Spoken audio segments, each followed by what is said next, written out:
Ya, Ah, kayak jalan muncul Pak. ya. Iya, kedengaran ya. Ini toolsnya nih, kalau hilang, oke maaf. Kita coba. Nah, untuk pengertian uang sendiri ya, kita tadi sudah banyak cerita ya. Kalau uang itu tadi sudah sampaikan oleh kelompok 5 ya. Definisi uang sendiri ini hanya satu bagian saja pengertian uang. Eh, Uang adalah segala sesuatu yang dapat diterima oleh masyarakat umum sebagai alat tukar menukar dalam lintas perekonomian yang dapat digunakan ya untuk melakukan pembayaran baik barang, jasa maupun bayar hutang sekarang maupun di kemudian hari. Ya, sebagaimana yang kita ketahui bersama bahwa uang tuh jadi alat tukar yang sah gitu ya. Rupiah kalau di kita di Indonesia ini dengan adanya uang kita bisa melakukan transaksi. Lalu uang logam dan emas juga disebut sebagai uang penuh atau full body money. Artinya nilai intrinsiknya atau nilai bahan yang uang sama dengan nilai nominalnya. Selanjutnya,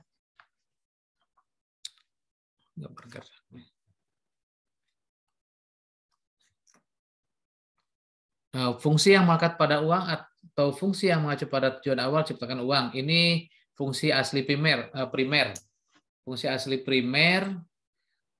Fungsi asli primer sebagai alat tukar yang sah ya.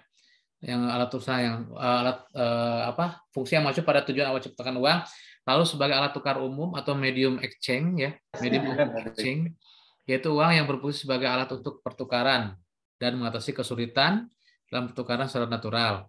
Lalu ada sebagai satuan hitung atau unit of account.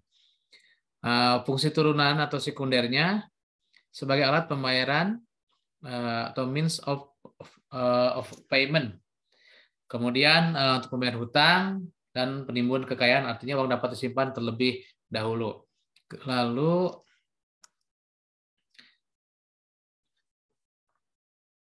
sebagai alat pembentukan modal dan pemindahan modal.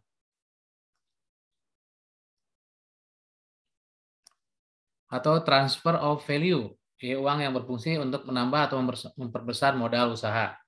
Lalu penyimpan nilai atau store of value ya, dikaitkan dengan kemampuan uang menyimpan hasil transaksi. Selanjutnya, maaf ini ada ciri-ciri uang diterima umum ya. Kalau ciri-cirinya kita semua bisa mendefinisikan ya apa yang kita lihat ketika kita pegang uang itu ciri-cirinya ya, ciri-ciri fisik gitu ya. Bisa aja itu tahan lama, tidak mudah ditiru karena ada hologram-hologram kalau kertas itu ya, atau nomor-nomor tertentu yang BI buat gitu ya, sehingga itu sulit untuk dipalsukan ya, tidak mudah ditiru. Bisa sih ditiru tapi akan ketahuan gitu ya ditiru. Berarti otomatis boleh dikatakan bahwa sulit untuk ditiru.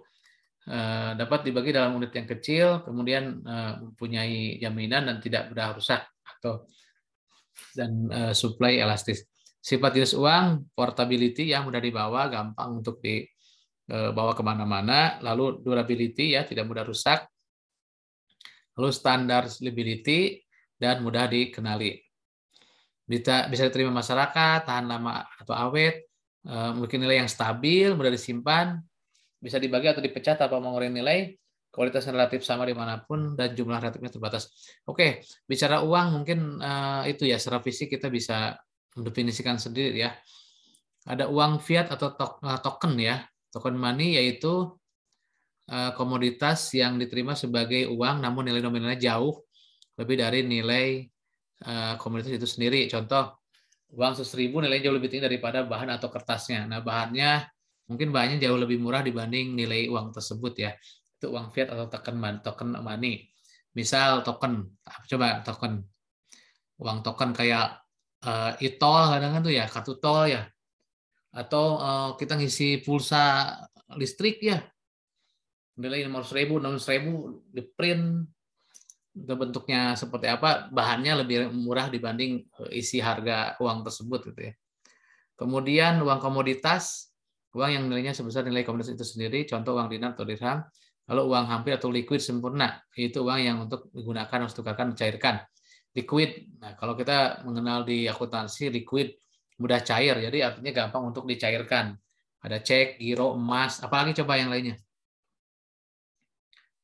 Surat motor, PPKB gitu ya, katakanlah gitu. Liquid kan ya, itu kayak seperti candaan tapi yang betul ya. Hah? Deposito bisa, Pak? Apanya? Deposito yang bisa dicairkan. Oh iya, deposito jelas. Iya, betul betul deposito betul. Betul itu, Pak. Betul betul. Lalu maaf, sebentar ini. Apalagi ya, maaf. Lembaga keuangan dalam dunia keuangan, maaf. Mana ini ketutup ini layar. Lalu ada bank dan lembaga keuangan non bank. Tadi juga sudah banyak disampaikan ya oleh apa namanya oleh tadi kelompok 5. Ada lembaga keuangan yang bank, ada yang non bank. Nah, lembaga keuangan yang bank itu ya kita tahu lah ya, bank-bank pemerintah, bank-bank swasta. Nah, kita nanti lihat itunya ya, lihat definisi, kemudian lihat fungsi atau contohnya. Bentuk umum dari lembaga keuangan termasuk perbankan, building society, Cisco di Inggris, credit union, pialang saham, aset manajemen, modal ventura, koperasi, asuransi. Ini lembaga keuangan termasuk perbankan di maaf, lembaga keuangan dan dunia keuangan bertindak selaku lembaga yang ini jasa keuangan. Ini lembaga keuangan termasuk perbankan. Perbankan tapi lembaga keuangan yang non bank ya. Kalau koperasi gitu ya, asuransi, dana pensiun. Jadi lembaga keuangan ya.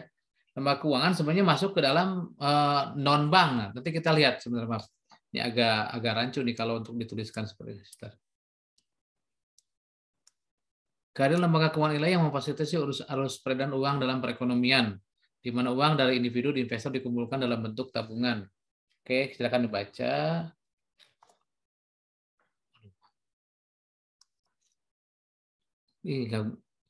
Slide-nya ya Allah.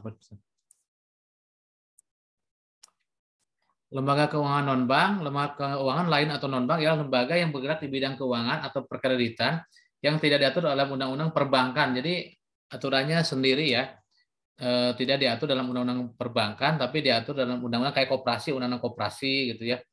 Nah, kegiatan usahanya memberikan pinjaman kepada masyarakat dari dana milik sendiri maupun dana pinjaman bank milik pemerintah.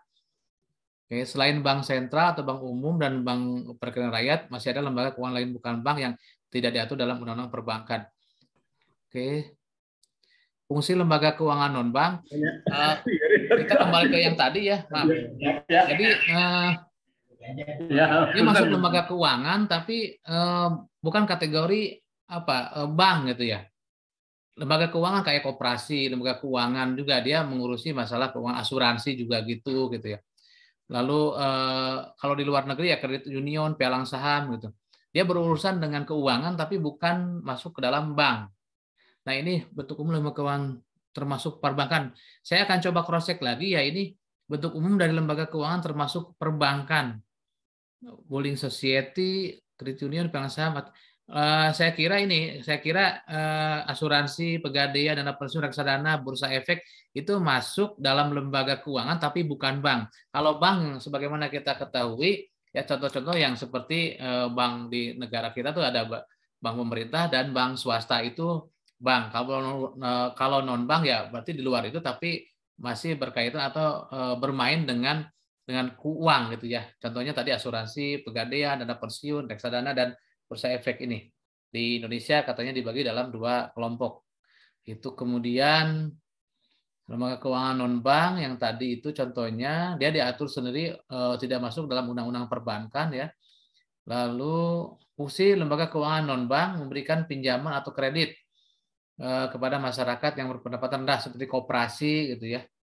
Koperasi itu salah satunya contohnya membiayai pembangunan industri dan memperlancar pembangunan ekonomi melalui pembangunan pasar uang dan pasar modal. Contoh koperasi simpan pinjam, pegadaian, perasuransian dan dana pensiun. Nah, ini lembaga keuangan bank. Bank merupakan tempat menyimpan dan meminjam uang. Menurut Undang-Undang Perbankan Nomor 7 Tahun 92, bank adalah badan usaha yang menghimpun dana masyarakat dalam bentuk simpanan dan menyalurkannya kepada masyarakat tujuan meningkatkan taraf hidup rakyat banyak. Oke, nanti dibaca lebih lanjut ya di Undang-Undang Perbankan. Barangkali ada Undang-Undang Perbankan yang terbaru, saya belum lihat lagi ya. Yang tahun 92, ini tahun 92. Jenis tugas bank, ada bank sentral yang tadi kita sempat bahas ya. Dia mengatur dan menjaga kestabilan nilai rupiah, mendorong kelancaran produksi dan pembangunan dan memperluas kesempatan kerja. Ada bank umum, menghimpun dana masyarakat dan memberikan jasa di bidang keuangan dalam masyarakat. Lalu BPR. Nah, BPR juga ini. BPR tugas pokok berdasarkan Undang Nomor 10 Tahun 2009 tentang Perbankan Indonesia. Ini silakan dibaca. Produk bank, apa yang dimiliki oleh bank, kita juga pernah atau tahu, sama-sama tahu ya, di bank itu ada apa? Ada fasilitas yang bisa kita peroleh atau kita gunakan. Ada apa, giro, bentuk giro, ada tabungan, ada deposito berjangka, ada sertifikat deposito, ada itu masuk kredit pasif ya. Kemudian kredit aktif, kredit dengan jaminan surat berharga, koran, letter of credit. Kemudian jasa keuangan yang biasa dikeluarkan oleh bank, ada safe deposit box kalau kita ingin menyimpan barang-barang berharga kita, kemudian relatif aman, jauh dari jauh dari kekhawatiran, misalnya dari kebakaran atau pencurian dan sebagainya, kita bisa nyimpan di safe deposit box yang biasa disediakan oleh pihak bank. Lalu ada credit card, ada ATM dan sebagainya. Nah, kegiatan bank ada dia menghimpun dana dari masyarakat atau funding dalam bentuk ada giro, ada tabungan, ada deposito ya. Kalau giro biasanya untuk perusahaan gitu ya, tabungan seperti kita yang menyimpan uang di tabungan biasa, kadang juga kita di deposito. Deposito ATM deposit, nah berjangka ini ya. Bisa 3 bulan, 1 bulan, 3 bulan, 6 bulan, 9 bulan, 12 bulan ya. Deposito ada biasa 3 bulan 3 bulan tuh untuk jangka waktunya. Lalu menyalurkan dana ke masyarakat atau lending dalam bentuk kredit investasi, modal kerja dan konsumsi. Kemudian jasa-jasa bank lainnya ya, ada transfer, inkaso, clearing, safe deposit box, silakan dibaca lah. Ya, ada beberapa, ada 13 kurang lebih minimal ya, atau yang kita ketahui ini poin-poin ini yang biasa diberikan jasa pelayanan oleh bank terhadap masyarakat ya. Selanjutnya jenis investasi. Investasi sekuritas saya tidak terlalu jauh membahas ini ya. Investasi sekarang lebih baik mungkin kita sedikit diskusi kalau mungkin ada yang perlu kita diskusikan mengenai investasi sekarang yang lagi rame ya. Apakah memang betul-betul trading ataukah judi, katanya itu rame. Mungkin di sini ada banyak yang mengamati sekarang tentang rame masalah itu ya, binomo gitu ya. Yang lagi rame sekarang masalah ini apakah memang trading ataukah judi. Saudara nanti silakan lihat ini ya, banyak YouTube yang mengulas itu ya. Saya sering mengikuti ini ya, artinya Dr. Gema, dia ahli finance management, dia bicara mengenai masalah apakah memang binomo itu masuk ke dalam judi atau bukan gitu ya, ataukah memang trading biasa gitu. Ya, asik sekali ya kalau kita ikuti mengenai masalah itu ya. Sekarang lagi ramai kan, lagi mengenai masalah afiliator yang lagi disorot di negara kita ya. Ini investasi ya.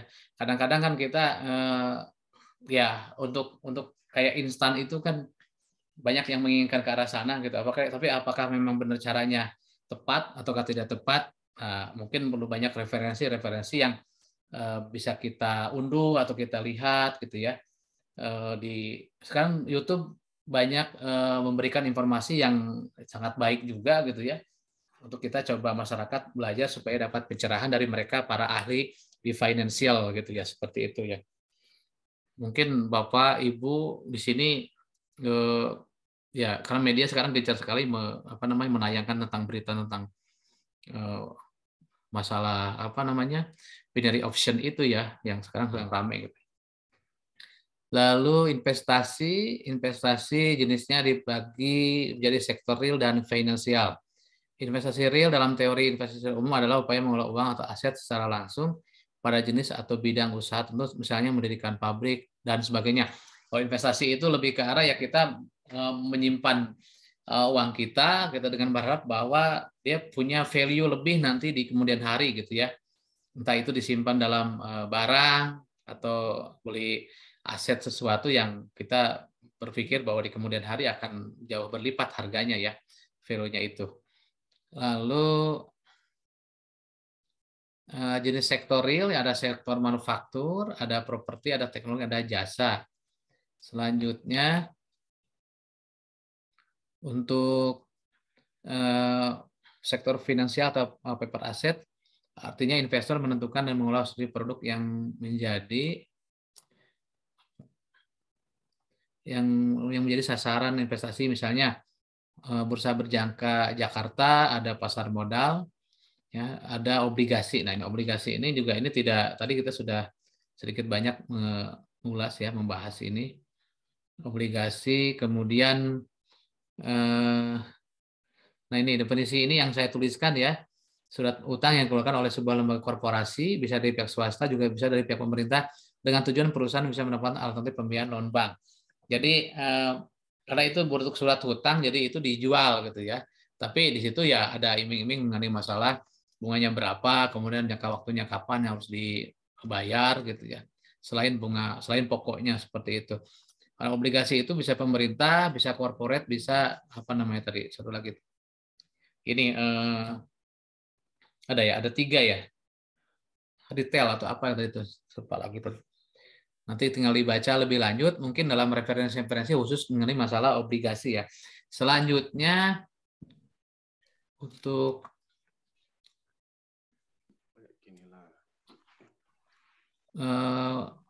tak langsung pengelolaan investasi di sini kalau manajer investasi atau seorang beberapa trader, kontrak investasi kolektif. Ini saya hanya sedikit ngutip aja ya, mungkin ya nanti kalau untuk penjelasan lebih lanjut mungkin perlu dibahas lagi atau dibuka lebih lanjut di referensi-referensi yang lain ya. Karena ketika bicara reksadana dan sebagainya, saya belum pernah apa namanya ya memegang itu atau melakukan ini ya. Jadi lebih ke arah ya baca referensi kemudian membayangkan apakah seperti ini gitu. Kalau nanti ada referensi lain atau bapak-bapak atau ibu di sini yang memang ada pengetahuan lebih, silakan nanti untuk berbagi ke kita semua ya. Ini yang saya kutip beberapa tulisan ini, ada kontrak investasi kolektif, reksadana, mekanisme untuk mempertemukan dan memberi fasilitas perdagangan, pembeli dan penjual aktiva keuangan, pasar sekuritas. Kemudian pasar sekuritas termasuk pasar sekunder karena aktiva keuangan yang diperdagangkan di pasar ini di masa lalu. Fungsinya adalah price discovery, yaitu penemuan harga yang mencerminkan keadaan sekarang berdasarkan informasi yang tersedia. Semakin cepat hal yang terjadi, maka semakin efisien pasar keuangan akan melihat bagaimana modal dialokasikan ke peluang yang paling produktif. Nah, pasar sekuritas itu menurut saya ya apa ya namanya, pasar kan tempat transaksi ya, transaksi saham seperti itu ya. Saham atau efek atau surat-surat berharga ya. Efek ini dapat berupa sertifikat atau dapat berupa penyertaan elektronik yang bersifat sertifikat atau unjuk. Artinya pemilik yang berhak atas efek tersebut adalah pembawa atau pemegang efek. Kemudian sertifikat atas nama, artinya pemilik yang berhak atas efek tersebut adalah yang namanya tercatat pada daftar yang oleh penerbit atau biro efek surat. Nah, ini. Oke, ini mungkin tadi ditambahkan aja dengan apa yang disampaikan oleh kelompok 5. Tadi kan sudah banyak juga dibahas ya. Efek itu seperti apa ya, kita dengan efek-efek itu lebih ke arah ya lembar-lembar saham gitu ya, efek surat-surat berharga, jadi bukan uang cash tapi itu sebetulnya bernilai gitu, itu bernilai yang nanti berharga, bisa jadi uang kalau itu kita cairkan atau kita tukar seperti itu. Kemudian lainnya itu aja mungkin ya, barangkali dengan diskusi tadi banyak yang bisa kita kita mixkan atau kita tambahkan ya. Kalau untuk penjelasan efek, saya tidak terlalu banyak mengulas itu karena ini kita harus banyak juga buka referensi tentang surat-surat berharga dan sebagainya. Saya hanya menuliskan sedikit karena saya bukan pemain, saya belum pernah main saham ya. Jadi hanya baca referensi, dengar gini-gini segala macam. Tapi kalau untuk terlibat langsung dalam saham itu hanya dulu pernah sekali coba ikut di Jakarta, tapi tidak lanjut lagi. Main saham itu seperti apa gitu, naik turun atau candle dan sebagainya. Ini hanya kata-kata aja yang saya membayangkan, pernah waktu itu hanya seminggu belajar, setelah itu saya nggak lanjut lagi gitu ya. Nah sekarang lagi rame mengenai masalah binomo itu. Nah itu yang juga hampir tiap hari saya ngikutin, menarik sekali ya. Jadi sekarang referensi, kalau saudara pengen tahu lebih lanjut ya, nanti lihat di YouTube banyak sekali ya. Saya senang dengan penjelasan Dr. Gema, dia ahli financial management. Banyak sekali itu apa namanya gelar yang sudah disandang dia, tapi memang dia ahli dalam financial. Di situ dia banyak bicara, bahkan dulu pernah setahun yang lalu dia pernah apa namanya ngobrol dengan si Indra Ken, Doni Salman itu yang sekarang lagi afiliator yang sekarang sedang rame ya saat ini seperti itu. Itu aja mungkin ya. Ada tanggapan atau komentar atau apa dari Bapak, Ibu atau Mas, Mbak semuanya? Kalau untuk main saham, Pak, ASN itu lebih enak di ini, di pertanahan kalau enggak di perumahan, Pak. Main saham ya? Ya, jadi kita bisa jual sertifikat tanah orang, Pak. Oh gitu. Nah, ini ada pengalaman bagus nih Mas Adis nih. Pernah Mas. Biong. Gimana? Listrik kacau. Boleh itu jadi referensi tuh Pak Sukardi tuh kalau ini dengan Mas Abdis aja ya. Dulu pernah sedikit saya belajar forex tapi saya bilang nggak mau ini kayak berjudi ini pikiran saya gitu kan aja saya apa namanya tidak tertarik nggak mau jual pas turun gitu kan pas naik jual kemudian beli kok ini jadi gambling memang sih namanya apa namanya trading ya kadang-kadang gambling gitu ya nggak ada sesuatu yang pasti katanya begitu sih infonya jadi gambling itu ya sesuatu yang memang ya lumrah memang kita gambling semua kan gambling dalam artian benar untung apa tidak kan tidak ada yang menjanjikan keuntungan dalam usaha apapun kan yang secermat apapun usaha kita belum tentu juga kita beruntung kan ada aja gitu jadi gambling dalam artian begitu nah gitu dari situ sudah hanya sedikit mendengar nah sekarang sedang mengikuti nih sekarang lagi ramai masalah ini ya binomo itu ya. Jadi saya sedang mengikuti ini mendengarkan penjelasan mereka seperti apa gitu. Kayak menarik sekali tuh kalau jadi pendengar setia aja gitu. Gitu. Oke, maaf ada yang lain yang kira-kira bisa kita berdiskusikan atau kita obrolkan? Cukup Pak. Ya. Itu saja mungkin ya. Mudah-mudahan nanti Bapak, Ibu, kemudian Kakak, Mas, Ade semuanya silakan nanti baca lebih lanjut referensi-referensi yang ada di daftar pustaka ini atau juga berdasarkan kajian-kajian sekarang lagi jadi bisa diupdate lah informasi-informasi tentang yang tadi disampaikan gitu ya karena saya yakin ini jauh dari apa namanya jauh banyak hal yang belum kita ulas di dalam forum Zoom saat ini gitu ya yang mudah-mudahan itu hanya sedikit pengantar gitu ya untuk memancing diskusi kita seperti itu ya sementara ya mohon maaf atas segala kekurangan. Kalau tidak ada, saya tutup ya. Tidak ada, cukup ini. Mungkin sebelum tutup, minta ini buka cam. Saya foto dulu sebentar ya untuk laporan ke pihak sekretariat. Saya stop share dulu. Silakan dibuka kameranya, maaf.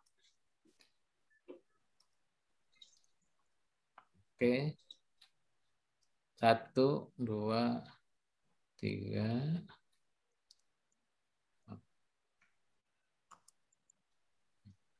Oke, 1, 2, 3. Oke, itu saja yang bisa disampaikan pada sore hari ini. Kurang lebihnya mohon maaf. Assalamualaikum warahmatullahi wabarakatuh. Waalaikumsalam warahmatullahi wabarakatuh. Terima kasih Pak. Terima kasih Pak. Sama-sama. Semoga sehat selalu. Amin. Sampai.